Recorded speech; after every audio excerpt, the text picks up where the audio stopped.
All right, traders, welcome to today's recap. This is Christian from Hertz Tribeca Trade Group, and it is Tuesday, June 4th. What a difference a day makes. Monster move today in the averages. So we got that, oversold bounce that I think was coming to us. You just didn't know exactly what day it was going to happen. No doubt there were some signs. We mentioned that we had a little bit of a starting point yesterday when we saw small caps come to life a little bit. Again, they didn't have any major momentum, but you just saw things kind of improve a little bit. We talked about, two of the things that I highlighted on the list to, the plan to kind of watch: small caps to gain a footing, lead equities higher. Emerging markets to bounce was also something that started to happen last week. And then biotech, which biotech I think did okay today, but really it was yesterday. Biotech was up almost 3% today, so it did outperform. But that's really what helps me. And this is just a little bit of experience. We'll talk about, before I talk about the S&P chart, what I want to get into for today's call is, okay, we had the oversold bounce. Definitely things were squeezed. Now what, right? Is it just a one-day phenomenon, or do we have a little bit to, something to kind of work on? So again, here was the candle that, in case you missed, I'm not going to rehash yesterday's video completely, but this was 1224. Biotech started to make that move on 1224, showed big outperformance. And if you look at this yesterday, again, you had a green candle yesterday, which and if you look at the S&P and the difference, right here was 1224. This was a horrific day on the day before Christmas. It was not for biotech. And then yesterday too, there was outperformance between that and XBI and SPY, right? So SPY had a red candle yesterday. XBI had a green candle, right? These things, they don't happen by accident. Let's go to IWM first, because I think this was most interesting. This was really where I was spending some focus, because SPYs and Qs both kind of broke down on the daily and weekly chart. IWM did that first, but sometimes it's the first to rebound, right? And there was a version point of control. So there's two important areas on both the daily and the weekly chart that lined up. Again, I'm rehashing what I've talked about for the last week, but when it really, it really worked well, and it is confirmation, right, that our analysis rang true, right, and did a good job here. So 146, this was the bounce. Notice that we're going to need to get into value for the month of June. Right now we're below value. So again, one day is not a trend, right? So we're going to need this to confirm. Same level on the weekly chart, right? We held this 145 support. And, we're going to need to go a little bit further here, right? So if not, then it's a one-day bounce is fine too. You can kind of regroup a little bit, after seeing this. And we did a poll in the room, who thinks, around 3 o'clock today, an hour before the close, who thinks that today is just an oversold bounce versus a change in trend? And I think the majority of people said in the trading room that oversold bounce, and that you just need a little bit more. Now, personally, I need a little bit more evidence. All right, so that's IWM. IWM needs to continue, obviously, to push higher for it to be a trend change. So we can't say that yet, but what we can say is a pretty decent bounce on support for IWM. Let's talk about S&P, and let's talk about. Before I move to this, so again, even if the trend is broken, right? This gave a great signal yesterday. Again, we featured this one yesterday, but this is what's known as the 80% rule, right? We started the week below value on the 1 hour chart, and 80% rule. And this is shocking, but it happened all in one day. The 80% rule says that once you start in value and you start below value, you get into a value and establish yourself, which I think that constituted yesterday. There's an 80% chance that you could go all the way through it. Now, the 80% rule doesn't mean one day, but this was odd. We went all the way through the value area. Again, a really distinct move from 146 to 149. A pretty heavy move there. $3, over $3. So again, you could just be complacent with this because this was a huge move, and some people caught this today. Some traders caught this in the trading room, and that was why I went long some IWM calls yesterday and held on to them into today. All right, so that's IWM. Let's go to S&P, and then we'll break it down from there, because I think this will give us a real good blueprint for what to watch for the week, right? One of the Debbie Downers for last week was that we fell into value pretty decently. We talked about in yesterday's video that the point of control may act as a little bit of support. Now the week isn't over, right? So we've got 2 days into the week. We've got a nice green bar. If and so we were just going through in the room like the best scenario for the rest of the week versus the worst scenario, right? So let's talk positive for a second, and I would say the best scenario is if we can close above 28.17 in the S&P futures. Call it make it 28.18. We're going to round up here, but 28.18 is the level that we need to close for the week. That would be your best scenario. Now that's the weekly chart. If we move over to the daily chart, what we want to do is also close inside value, right? So notice how this is only 20 handles difference that we're talking about here. 20. This is 27.98. So if we close above value, I think that is good here. And if we close, if we close inside value on the daily, that's a good thing above, and we'll call that basically 2,800. And if we close above value on the weekly and reclaiming this value area, then this would be a false breakdown.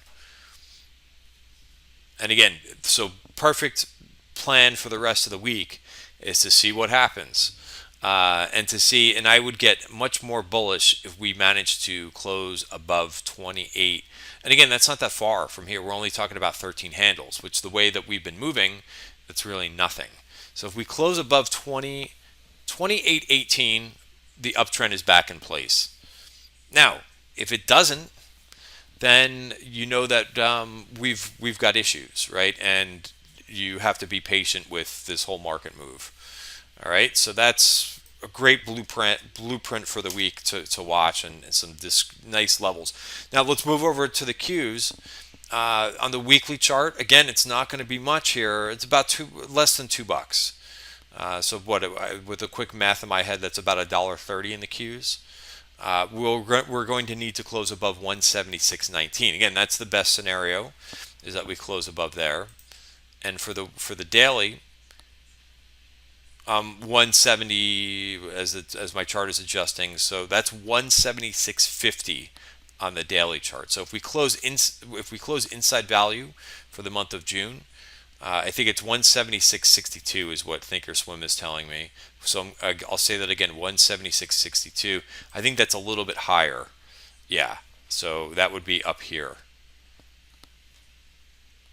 But I think first things first, if we close above that 176.20, very positive. All right, so that's some really great levels to watch for this week, for the remainder of the week. And you kind of just let that happen. I think is the right way to kind of look at this. So let's talk about today's move. I'll talk about some of the things that we've been talking about for the last couple weeks. Nice to see Salesforce. They crushed it this quarter. Their numbers were very positive. Their guidance, though, was kind of right on the screws. I think maybe a penny higher. So they're not coming out with and saying they're probably being a little bit conservative, which makes sense.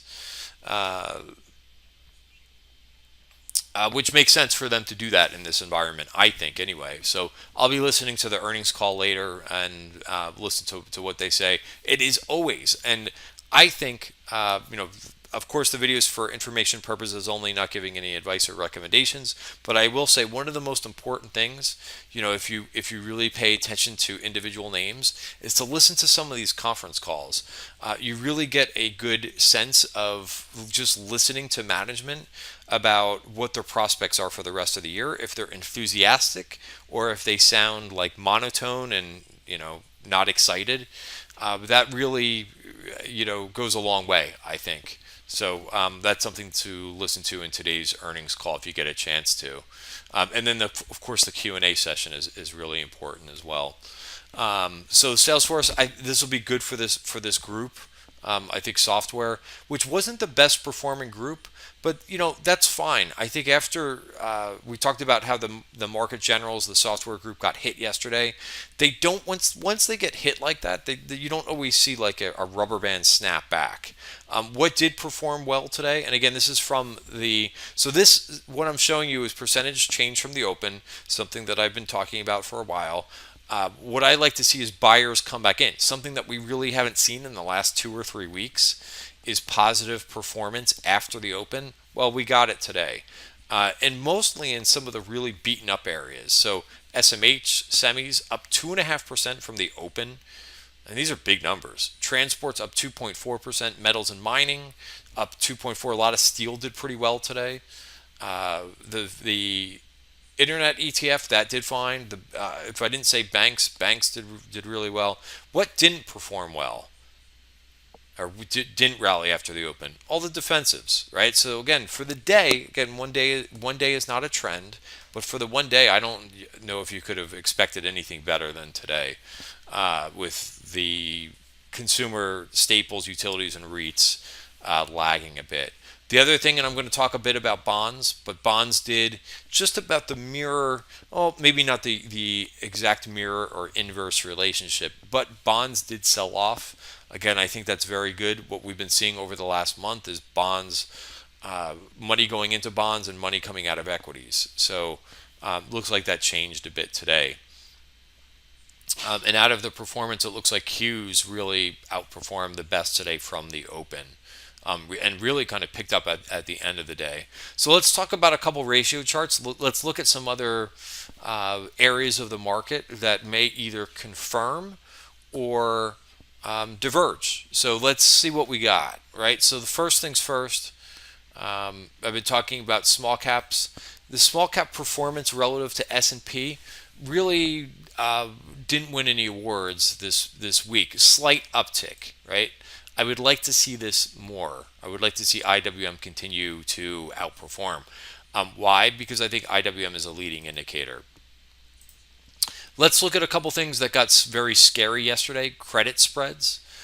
The first chart that I have up here is investment grade bonds. So corporate bonds, but investment grade versus your riskier high yielding bonds.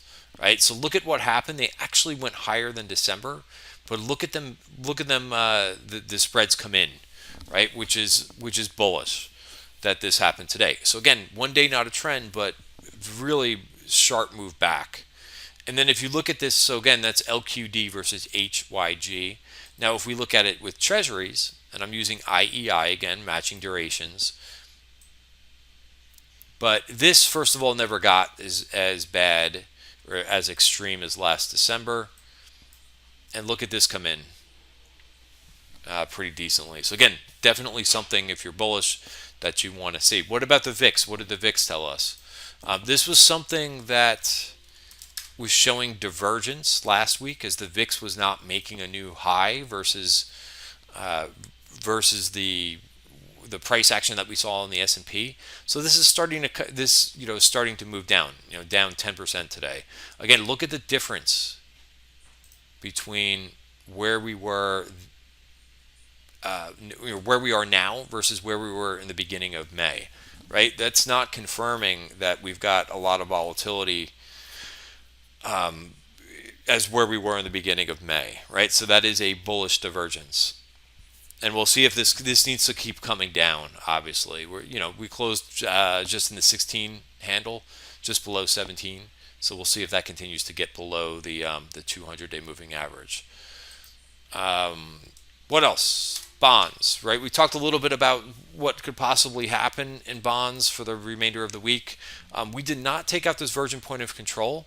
So let's see if this backs and fills.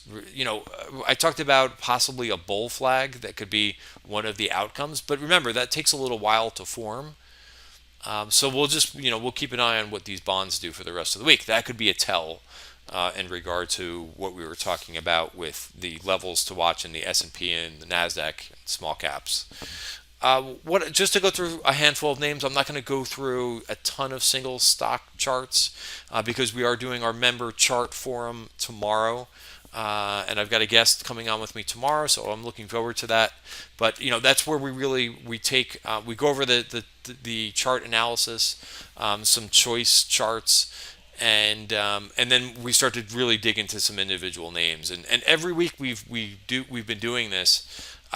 Members come up with some really good names to watch. So I thought what was interesting was the medical devices today.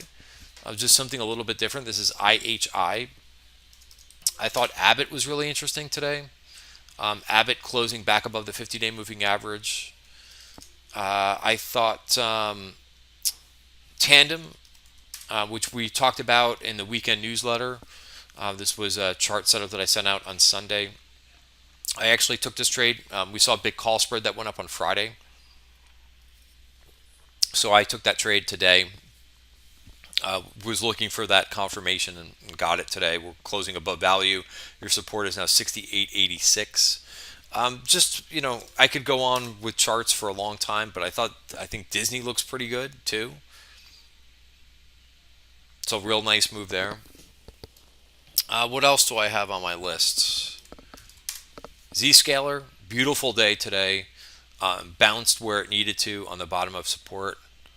Now moving higher. Sticking with the Z's. I actually took this trade off by accident today. This was not on purpose. But I'm telling you, one of the best looking breakouts is Zoetis. And this thing finished up 4%. I think I took it off when it was up around maybe over 3% today. I just didn't think that we were going to get to that. But man, what an awesome looking breakout for Zoetis. And we nailed this one. All right, and most of other stuff, I've been, I'm not going to, say that I was overexposed into today's bounce. I wasn't. Things that I had on worked for me. Nvidia, we talked about two VPOCs being taken out, one here on the daily. So this for me was a close your eyes. Wow, it even got through value. I got out of this trade. Listen, I got the move that I was looking for, a move all the way through the value area for the week. But maybe this has got more to go. But pretty overbought on the 1 hour. So if it comes in, so here's the plan for Nvidia. If you're not in this and you like this turnaround that you're seeing, if this comes back or checks back to 140, call it right around 142 and holds, then we could possibly talk about these. But this was the other downside version point of control taken out. Xilinx was another name. I'll tell you, the semis I really liked. I just did not want to take 4 semi names. But Xilinx also looks good. I hit one target. I still have that trade on. This is an easy setup in my opinion. 200-day moving average. We talked about this last week. We got an MACD crossover.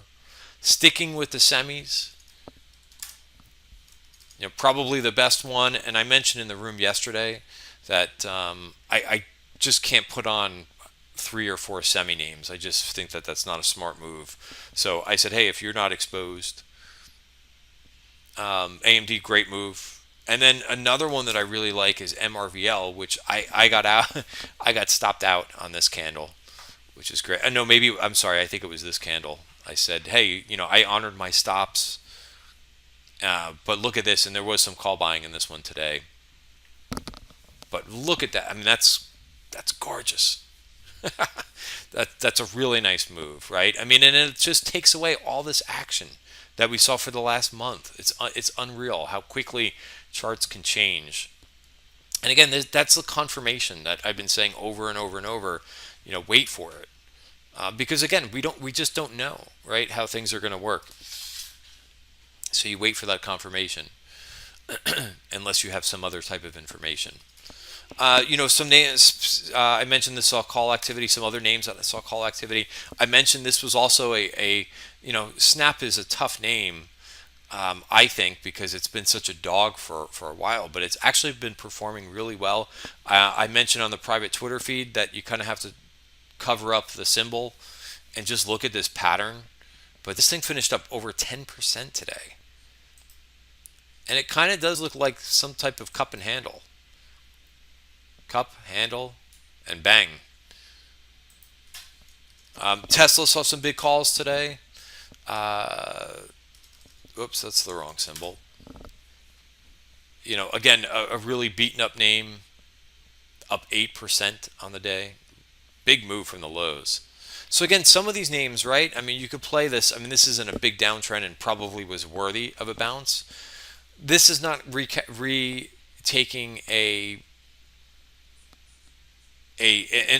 not retaking an uptrend, right? This is still in a massive downtrend. So this, of course, I would play much differently. This I would scalp and take your profits and maybe move on, versus something like MRVL or AMD, which the chart looks pretty sound and has been doing pretty well in a difficult market. All right, so that's just a couple sectors. I'm going to leave it here for now. I'm not going to go into too much more, too many more.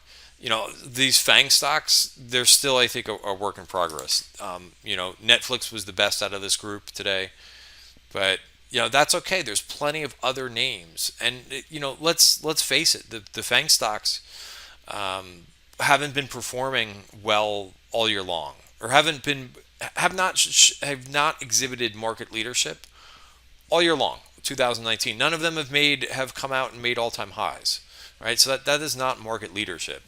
And I know some people think that, oh, well, the FANG stocks have worked so well over the last 4 or 5 years, but you have to, in my opinion, you have to adapt to new information. And if something changes, right? One of the worst traits to have as a trader, and I know because when I was growing up and through most of my life, I've been a pretty stubborn person, but stubbornness does not help in trading. That hurt me a little bit in May. I was probably a little bit too stubborn. But, you know, these FANG stocks are not what they were. I mean, they're just, the fact that none of them have made a 52-week high should tell you something. And even though Amazon is my favorite in the group, this looks like a mess right now.